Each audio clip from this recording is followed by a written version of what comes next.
Alright, welcome back to another How to Rewind video. We're going to look at the Ricoh Shotmaster Zoom 3 today.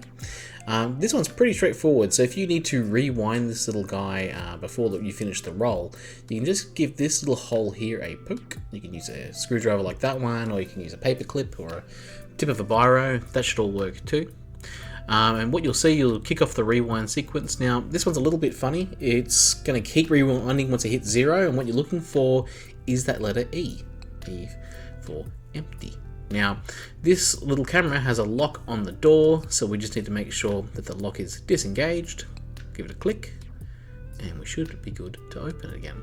So if you ever pick up this camera for the first time and you open it up and you go, why is that door not opening? Probably the lock. Probably the lock. Alright, that's it. And that one is done. Let's just take that out. Alright, now we are good to put in a fresh roll. And that's it. Thanks for watching.